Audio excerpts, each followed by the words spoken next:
জন্মদিন পালন করার কোনো বিধান তো কোরআন হাদিসে নাই। বলেন নবীজি সাল্লাল্লাহু আলাইহি ওয়াসাল্লাম সোমবারে রোজা রাখতেন। বেশি যদি করা যায় কোনো আমল করা যেতে পারে। একটা হলো এই বিধান শরীয়তে নাই, আমরা নিজেরা একটা দিন বানাইছি। দুই নম্বর হলো এই দিনকে কেন্দ্র করে গুনাহের কোনো সীমা নাই। তাহলে কিভাবে আমার ব্যক্তি জীবনে, সমাজে, পারিবারিকভাবে, রাষ্ট্রীয়ভাবে আমি কিভাবে সুখ শান্তি কামনা করি? না, আমি মুসলমান দাবি করব, আর দাবি করবো সবকিছু ঠিক হয়ে যাবে, সবকিছু সুন্দর হয়ে যাবে, আর আমাকে সবাই সম্মান দিতে হবে, আর আমি সমাজের সবচেয়ে উচ্চ ব্যক্তি থাকবো, আমি এটা মনে করব। কিন্তু কখনোই আল্লাহর হুকুম মানবো না, রাসূলের তরিকা মতো মানে এটা তো বোকামি ছাড়া আর কিছু না। আল্লাহ বলেন ইন্নাল্লাহা লা ইউগাইয়িরু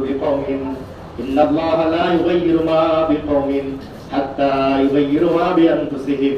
কোন দেশ ও জাতির মানুষ যতক্ষণ পর্যন্ত নিজেদের মধ্যে পরিবর্তন না আনে, আল্লাহ তাআলা তাদের মধ্যে পরিবর্তন ঘটান না। তাহলে আমাদের এই দেশকে আমরাই ঠিক করতে হবে। এই দেশকে বাহির থেকে কোনো মানুষ এসে ঠিক করে দিয়ে যাবে না। আমাদের এই দেশকে সুন্দর কলুষমুক্ত করতে হলে আমাদেরকে উঠে পড়ে লাগতে হবে।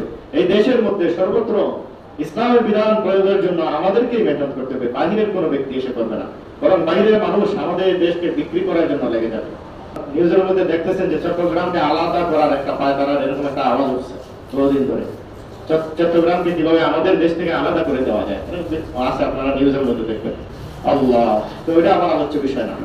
যে কথা বলতে চাচ্ছিলাম, আমার ব্যক্তি জীবনে, পারিবারিক জীবনে, সামাজিক রাষ্ট্রীয় জীবনে যদি আমি পরিবর্তন আনতে চাই, যে শান্তি কিভাবে আসবে, যদি আমি এটা চাই শান্তিকে ফিরিয়ে আনতে, তাহলে অবশ্যই আমাদেরকে এই শান্তি আনার জন্য ইসলামকে অ্যাপ্লাই করতে হবে জীবনের মধ্যে।